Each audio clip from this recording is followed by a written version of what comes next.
Hey friends, today's video is going to be on my 5 favorite virtual instruments. So I took out the machine from this list just because there's a lot of videos already out there, and I feel, by default, if you have the machine, it's just on your top favorite anyway. So I wanted to give a couple of my other favorite plugins a highlight, if you will. And I'll talk about Lounge Lizard, which is a electric piano type of synthesizer. Then Omnisphere, which is just a massive synthesizer plugin that you can do anything in. And then Cyclops, which is a bass synthesizer that the world should know about because it's super awesome.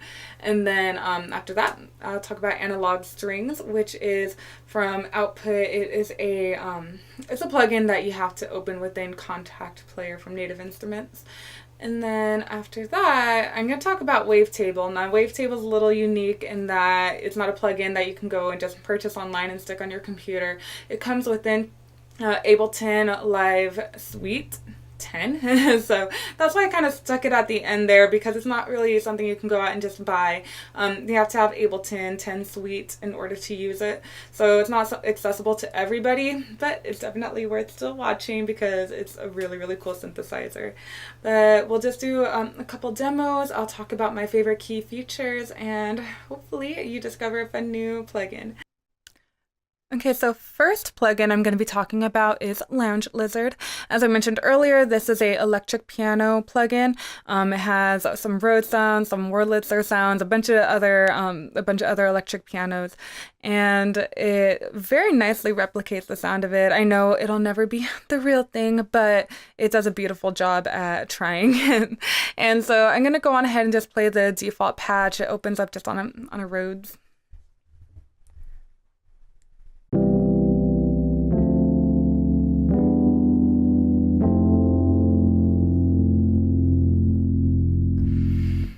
So really, really warm. I love the sound of it, and you can adjust the qualities of it. It tries to make it as close to the real thing as possible. So I'm going to just show you the different settings real quick. So we have the hammer setting, so you can see how loud the hammer gets.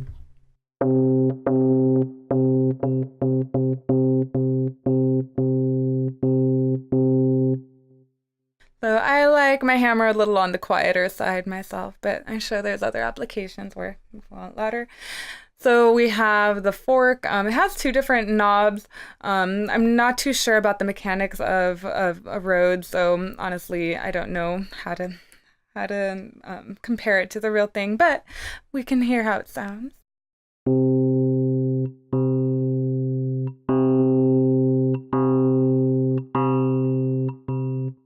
So kind of add some dissonance to it, and then we'll go on ahead and adjust the second one.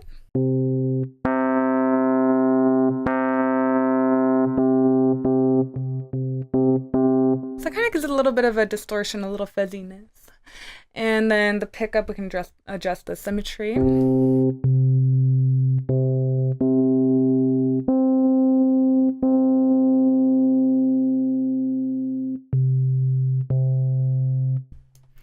And then we have the character over here.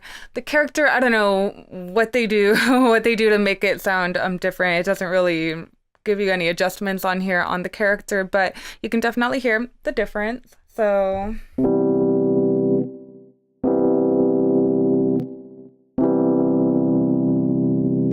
I honestly really like Luxy myself. It sounds really, really nice. I like adding the character on whenever I use this plugin. And then the tremolo is very important in making those adjustments. So I'm going to put the depth all the way up.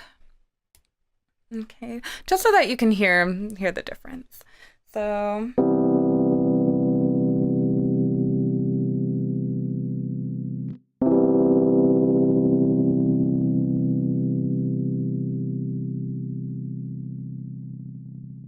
and you can also map the tremolo to your wheels, whichever one you want. Well, I'm assuming the mod wheel, not so much the pitch wheel. That obviously has its own function. So you can see we have a bunch of different things to mess with. You have your 2 actual brand instruments, Rhodes and Wurlitzer, and from there you can emulate classic tracks. Like it's got Lady in here, these eyes. Sorry. So quite a few different songs to choose from in there, and you got different types of experimental instruments in here as well. So super duper fun to mess with, lots of different options. So just to not linger on this instrument too much, we'll go on over to the next instrument. All right, so we have Omnisphere here. So you can see it open, this is how it opens up. This is just the automatic patch. So you start off with a Saw Square Bright, and it's very, very bright actually.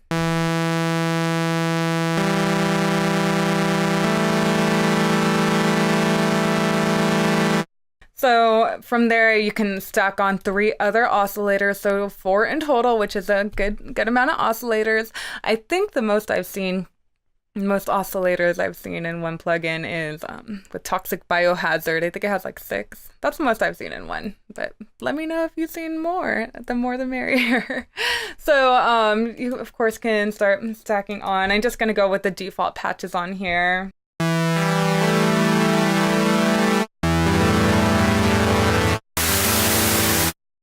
So noise, I'm honestly not a big fan of noise. I don't know if that's a sin or something, but I've never really stuck noise on my synths. So you can adjust the levels here. You can link them to each other, but you can turn on and off in different spots. So see how it does the same exact thing. We have our effects over here. Got some decent effects in here. I think it's nice because you can put them per channel or per oscillator. Common means it's affecting all of them. You can also have it set up like an aux. And then you have the arpeggiator over here, and I'll just turn it on so you can see. So the arpeggiator, it's quite advanced. You can go in there. I'll talk first before playing things. So you can come in here and adjust, obviously, the speed, the length. You can turn on and off pieces of the arpeggiator. And here, I'm just gonna readjust those. I don't know if that's how it was, but you can adjust the velocity. That's what the levels are for. So I'm just gonna play something real quick, and it automatically matches the tempo of your session. So I'm at 140, so it's going to be really fast, and I also have it at the 16th note.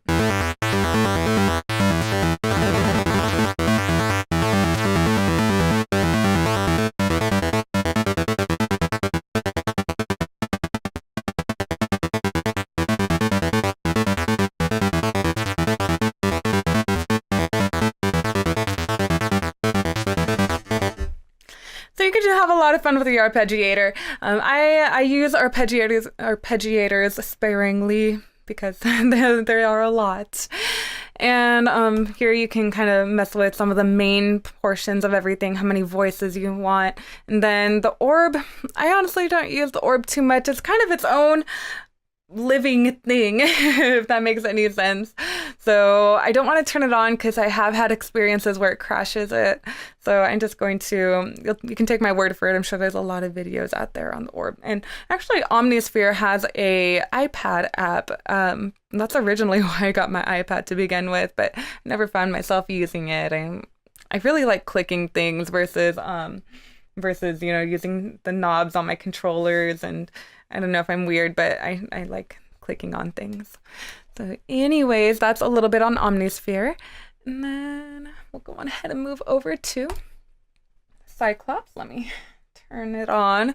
So this is Cyclops, and I'm super excited to talk about it because it's so good. It's so good, and it definitely doesn't have the credit that it deserves.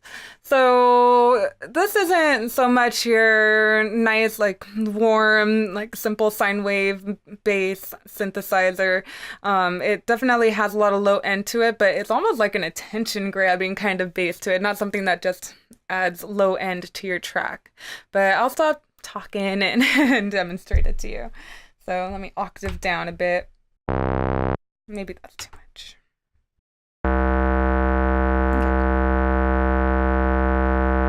So the way that Omnisphere Cyclops works is it has a couple different oscillators you can see right here, and they have a bunch of different settings.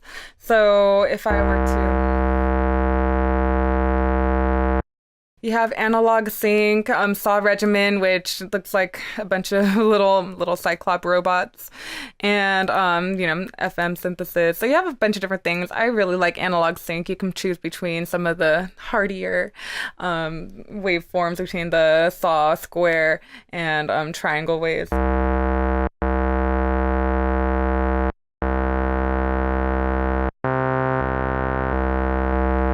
I'll just keep it on the square waves for right now. And then here you can mess with a different version of the oscillator spectrum.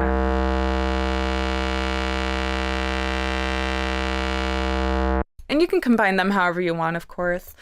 And I'm going to talk about the filter a little bit, and then I'm going to talk about the modulation, because the modulation section is kind of what makes this synthesizer special.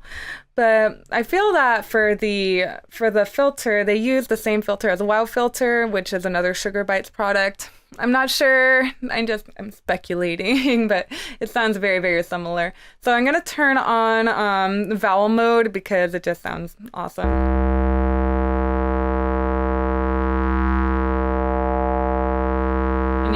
You can actually change the way the vowel is. I don't remember. My connection is lost on my computer, sorry, for my keyboard. So, anyways.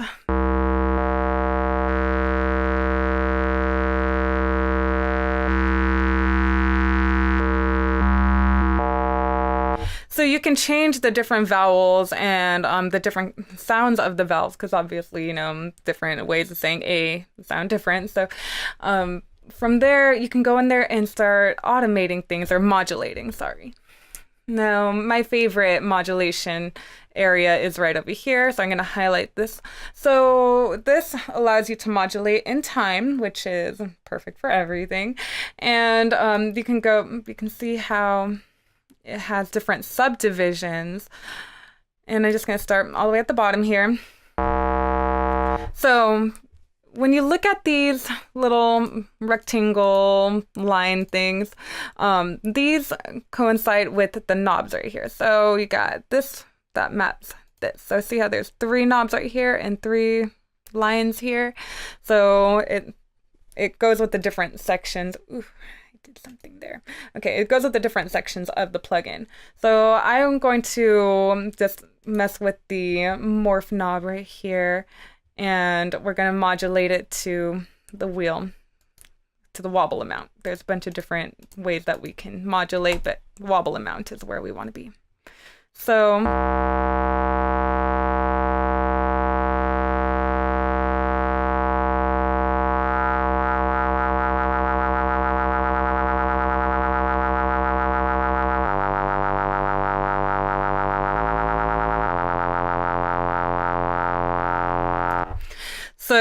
that just is so much fun, and it keeps on just showing you the modulation that's going on. It's never ending. So another one key point that I wanted to go over real quick with Cyclops is the distortion. I think it has amazing distortion sounds, and we're gonna just go with amp real quick.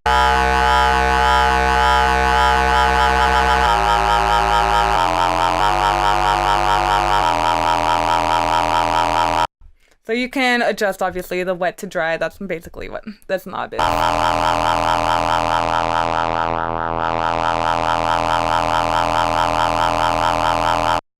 And then you do have a sub oscillator down here too, if you just want extra low end. And then also the stereo spacing, you can make it wider or more narrow. But yeah, that's a really, really basic description of Cyclops. It can do so much. There's, as you can see, so many different ways to modulate. And then on top of that, it's very, very, this one's really, really cool. You can actually add little effects with the timing, but I don't have time to go through into all of that. But one last thing real quick is it has a game that you can mess with the presets. No.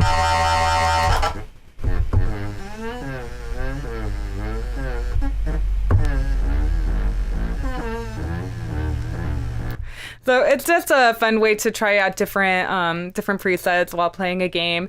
So yeah, that's what that one's all about. So I'm gonna go on ahead and exit out of Cyclops, but really you guys should check it out. I don't know the price point on it. I'm sorry I didn't research it before I started the video, but it's, from what I remember, not too much, and considering how much lovely fat bass you can get from it, it's worth the investment. So I'm gonna go ahead and move over to analog strings. So let me just activate it real quick.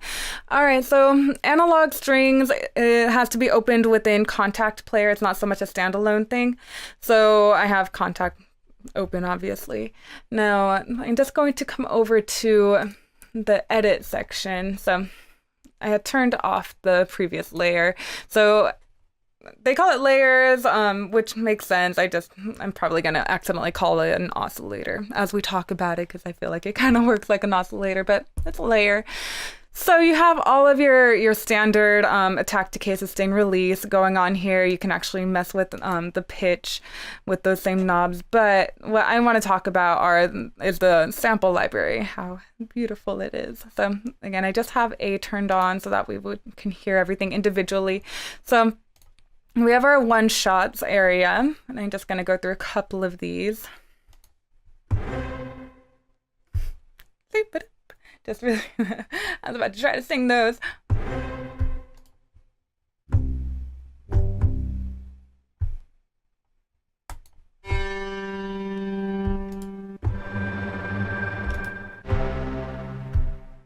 So just one shot, just one and done. And they have three different categories. I'm sorry. They have orchestral, which is pretty self-explanatory, synth, and creative, which I feel creative just are things that don't fall into two. I'm not too sure.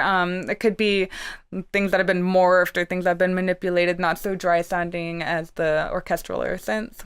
I'm not too sure. I could be making things up. Who knows?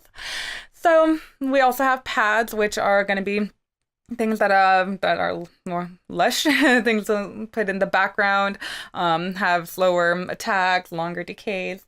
So just to go through a couple of these.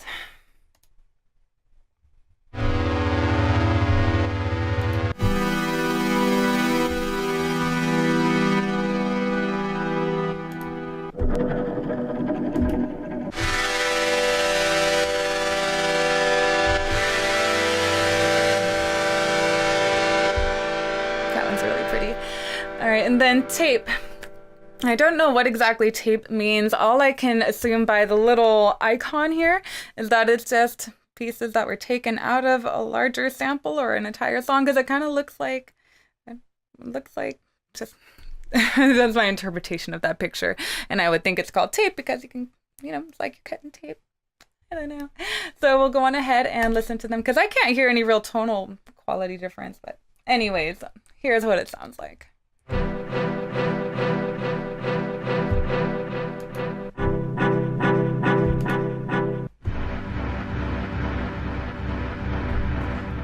Maybe it's talking about the tape delay.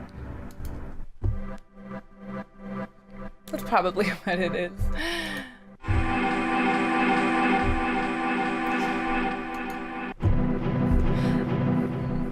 Okay, so probably the tape delay. So you mess with these things, and until you start explaining them out loud, then they start making a lot more sense. So that's analog strings, and again, you can layer, you can do so much more with it, but again, a very brief talk about all of this. So last, we're gonna go over to waveform. Oh. All right, so this is going to be the default of waveform. So it starts off looking pretty basic. You see your sine wave, your triangle wave, your sawtooth, your square. So you see all of your basic waveforms. And from there, there's a lot of different modulation that you can do. People were comparing this to Serum. I've messed with Serum a little bit. I guess I can see the similarities, but I think Wavetable is just its own thing. I think they are all unique of each other. So I'll just start with just kind of modulating between the different waves right here. I'm gonna start.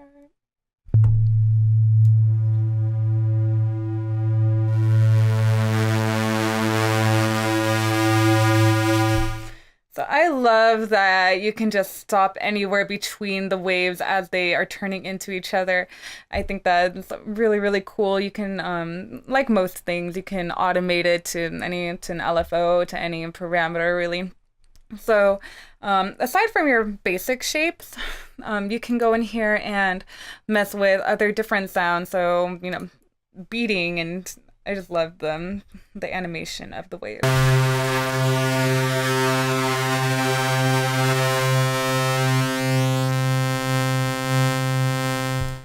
So you have that. There's a couple other ones in here that I really, really liked. Oh my gosh. Okay, so.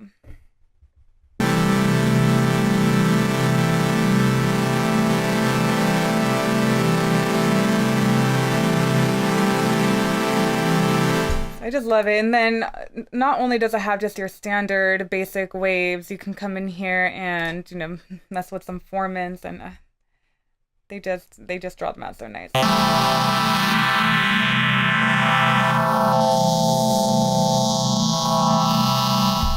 And then I'm going to come back over here real quick to the basics, just so that, put it somewhere in there, just so that we can hear the unison, which is one of my other favorite features in this, because most synthesizers have unison, but I really like the way that they did this one. It sounds amazing. So we're going to go on ahead. And I know you guys are going to get tired of hearing the same chords, but I like to compare with the same things. That's none, obviously. Classic.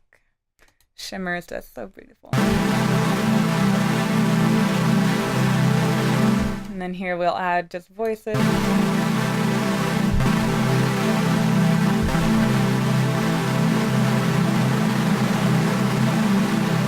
Then you can, of course, adjust the amount of detuning going on. But yeah, it's a really, really good synthesizer. And as I had said earlier, I'm very impressed of how nice it is. Because Ableton, of course, had analog, and it also had operator before this, but Wavetable, it's good. It's really, really good. I can see myself using this a lot. It's a dual oscillator synthesizer, so you've got two to work with. And, I feel like with the bigness of the sound, that's all you need. That's all you really need. So I think that's all I have for you for the demos. So thanks. We'll go on ahead and conclude the video. And that is what I have for you today. So again, the ones that we discussed are Lounge Lizard from Applied Acoustics, Spectrasonics, Omnisphere, Sugarbite, Cyclop, Output, Analog Strings, and Ableton's Wavetable. So all very, very good. It's really hard to pick a top 5 favorite, but I feel those are the ones that I just put on everything because I just love them so much and I'm very familiar with them.